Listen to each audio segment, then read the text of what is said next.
Hello. Today we will be talking about population genetics. The population I chose to use is genetic students. If a student has two dominant alleles, they'll get an A+ in the class. If they have a dominant and a recessive, they'll get a B+, and if they have two recessive, they'll get a C+. We'll be talking about migration. Migration is where one population goes to another population, and the two populations have different gene frequencies.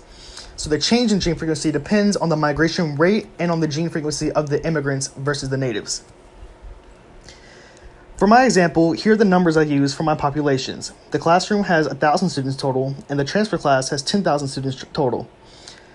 Here you can see the allele frequencies of both the classroom and the transfer population before migration occurred.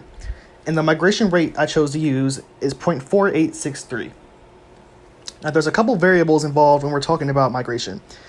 First one is uppercase P, which is the frequency of an A allele in the donor population, meaning in the transfer class. There's M, which is the proportion of migrants after immigration. So you take the amount of migrants over the total number of students. There's lowercase p, which is the frequency of the A allele in the original population, or in this case, the classroom. 1 minus m is the probability that a parent will come from the classroom. And lowercase p prime is the frequency of A allele after migration. At the bottom, we have the equation to find the frequency of the A allele after migration. Here is the math written out after I inserted all the numbers. And then after I found the p prime, I took 1 minus that to get the frequency of the recessive A. So after migration, we have 0.5A dominant A and 0.42 recessive A.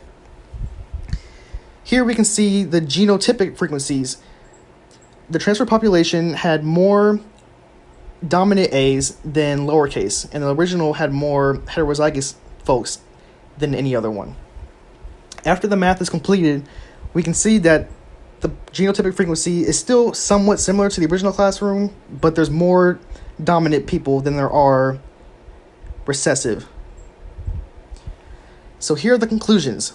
The first one is that this is not in Hardy-Weinberg equilibrium. In order to do that, we'd have to randomly mate one generation without allowing any violations of assumptions.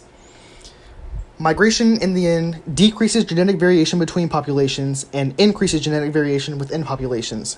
So we have students that are passing. That's it.